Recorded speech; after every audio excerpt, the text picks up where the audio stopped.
This is Ryan. Welcome back to the Angel Scrolls. Today I'm doing the second half of An Exchange of Love.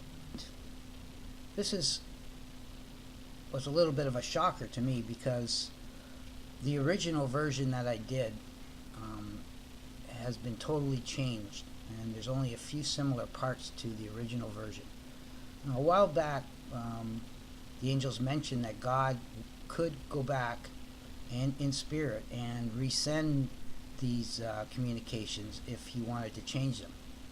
And I think that's what's happened here.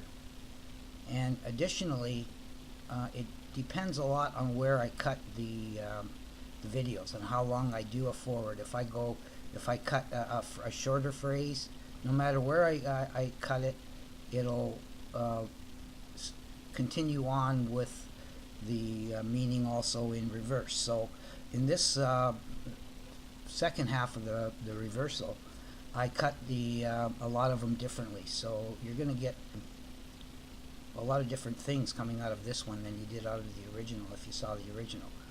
And I think this one is a much better and much clearer version as well. I'm going to do it again, try something a little bit different today. I'm going to read the word. I'm going to play the forward, and if it's forward and reverse, I'll read the whole phrase, and then I'm just going to talk about it a little bit as well. So let's start off with the first phrase. He says, "We'll be working for you, Mary. In prophecy, there'll be some people who currently follow it who are approaching it with certain fear." So let's hear that.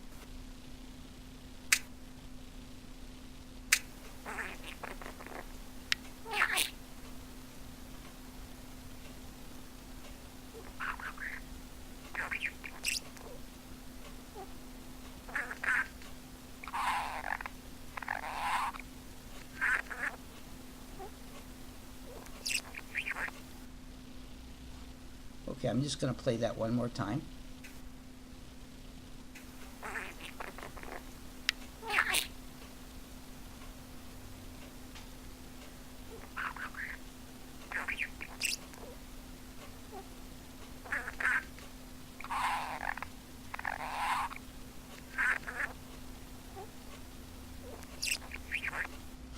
So why is he saying this?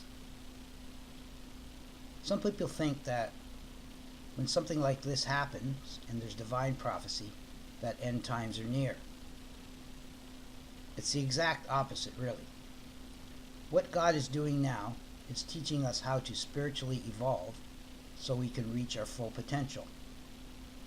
We need to seek spiritual guidance from a living God who will show us the truth in the ever-changing world that we live in today. If we do that, we can avoid much pain and suffering in the future that is caused by humanity's inability to follow God's plan for humanity. Put it this way, do you think God would have created us if he knew that our ultimate fate was extinction or extreme pain and suffering for eternity? Let's go to the next part, the next sentence, or the next phrase. In the next phrase he says, "We would like to relay some prophecy to you to reverse your problems of fear. When you're spiritual, your true fears are related to humanity."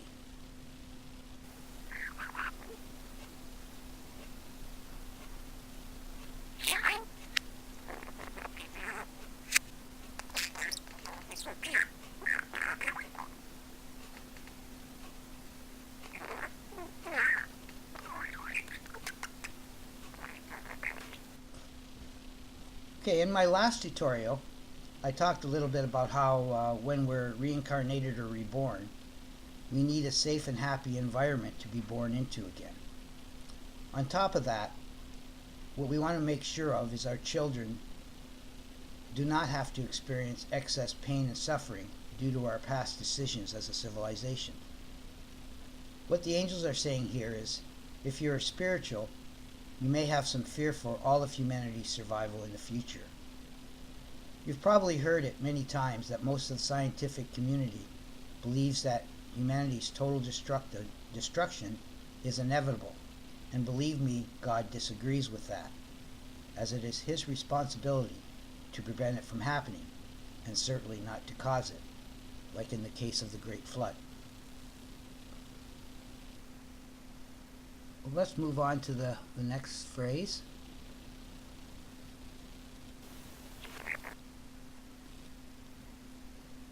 Start it right here. In the next phrase he says, throughout history, you can identify extreme events in a merciful time. Look for spiritual guidance from God, where he interjected his miracles to help. So let's play that.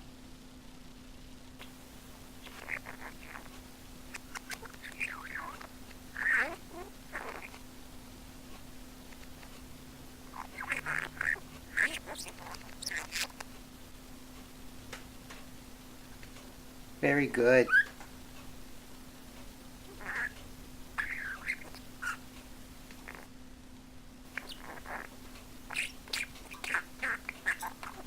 Try and talk a little bit.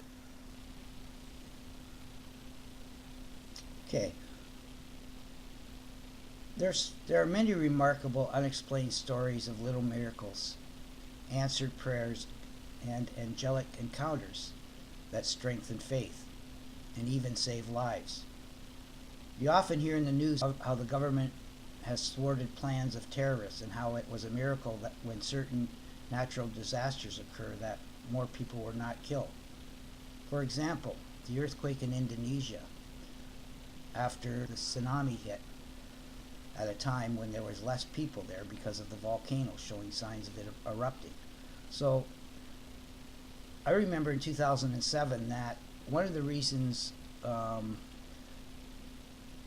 even though there were a large amount of people killed, it could have been a lot worse because a lot of the people left the island because of the tsunami, and a lot of people at the same time were there was also chances that of a volcano eruption too. So and there were a lot of people already on the island helping during that time as well. So it could have been much, much worse than it was. So let's continue on. In the next part, he says, it's a miracle right now for sure. Look for prophecy, heightening with your God. It will help you if you know. Clear. Hurry up a little hot now.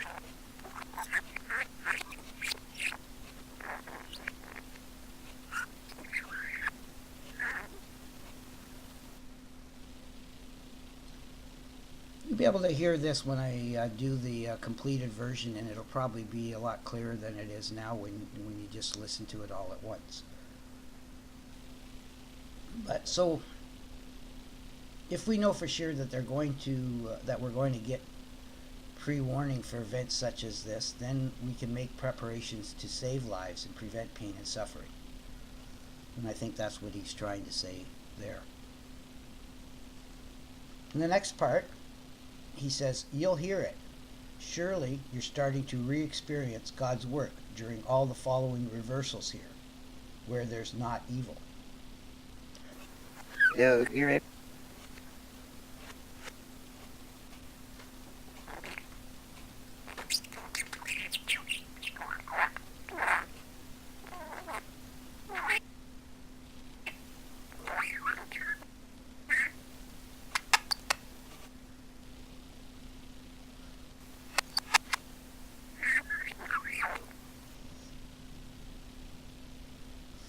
I don't know if you've ever listened to reversals in the past when they first came out in the 70s or the 60s.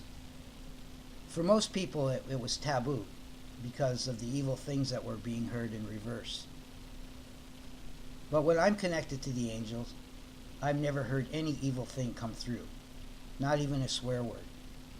And that should be evident in the recordings I transcribe for you. And so it really depends on the source that you're connected to. If you're connected to an evil source, you're going to hear evil things, and that's why you have to be careful with reversals. In the next part, he says, you'll have a lot of coincidences for sure. If you want to pretend it's not real, then you won't be ready for our interaction.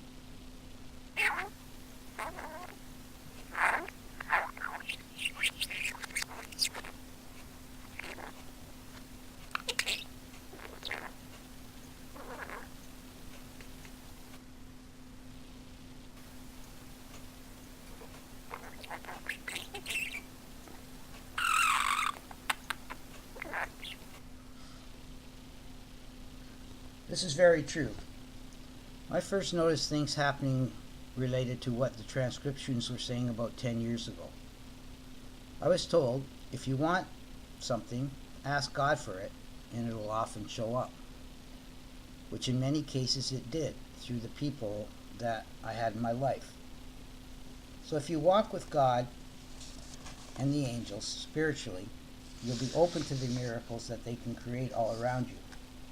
However, if you think they're not real, you won't be ready to accept the miracles even when they do happen. Believe me, if you accept the angels are with you, you will see small miracles every day in your life, and things will show up just when you need them, or you will be in the right place at the right time or meet the right person at the right time. In the next part, he says, it will be much better if I mention we chose to have a prophet interact with people in some form to indicate what's true.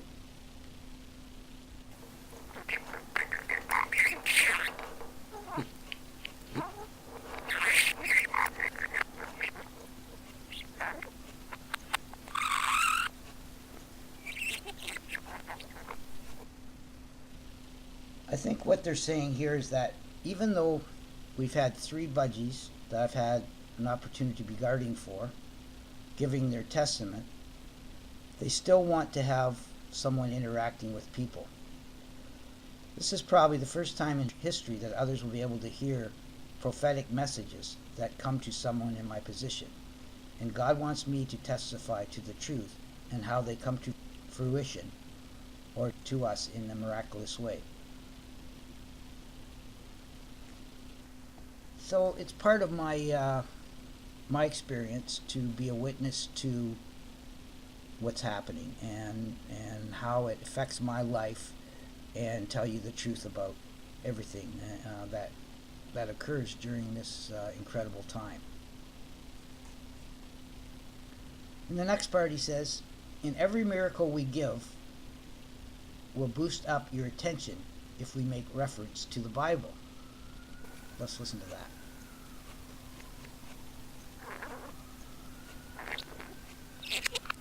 A lot of people are going to hear this. Many other budgies too will hear this.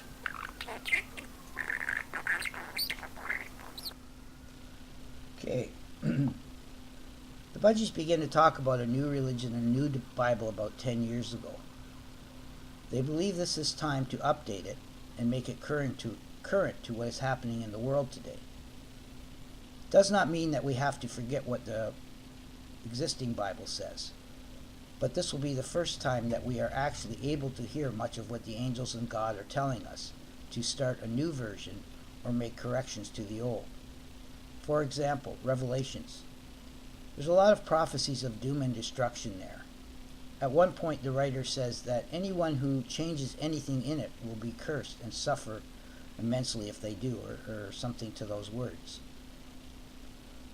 Do you really think that a loving God would curse anyone in that way for something like that?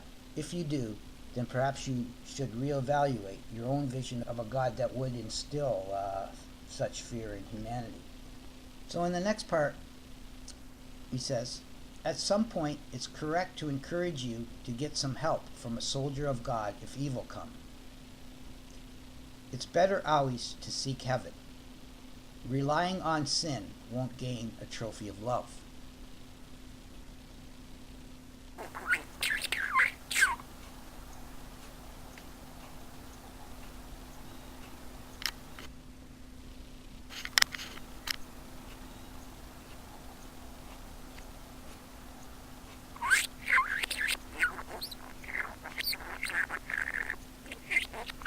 Cedri Howard, she's not relying him. Cedri, he grow people out.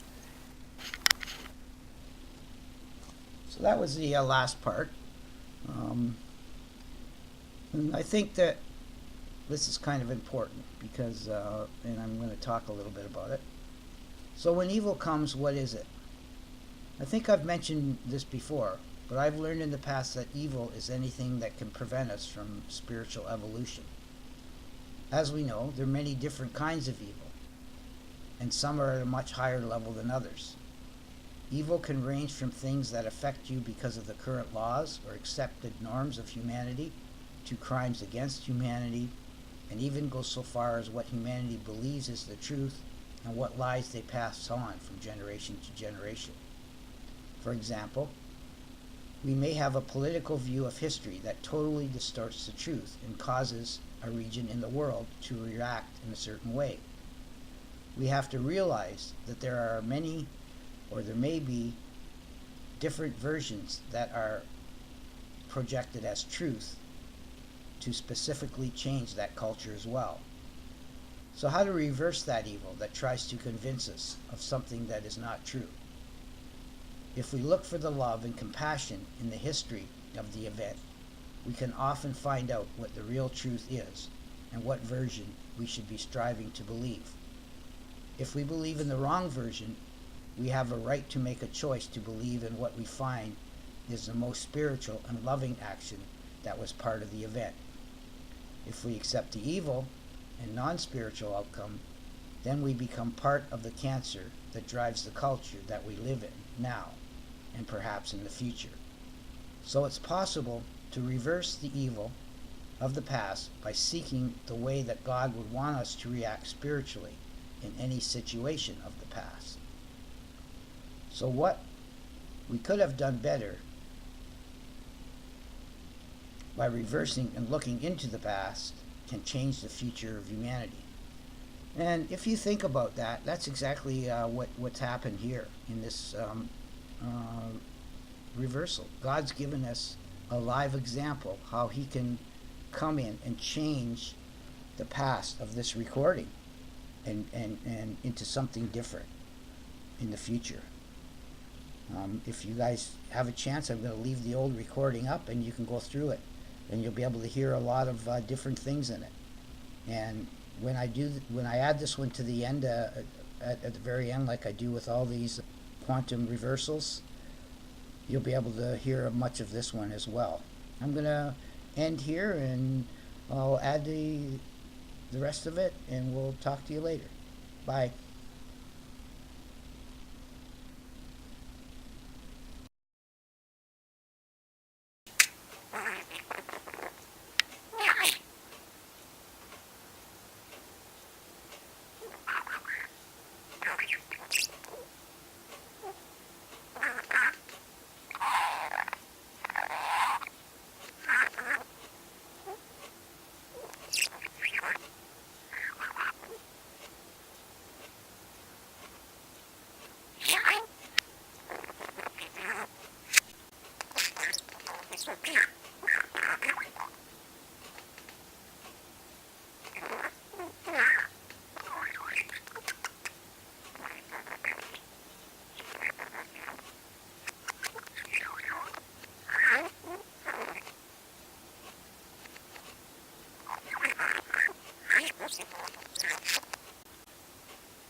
Very good.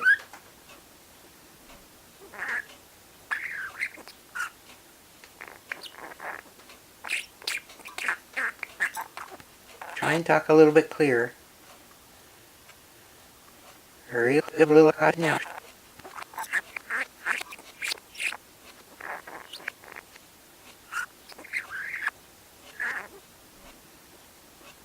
So, you're it.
A lot of people are going to hear this. Many other budgies too will hear this.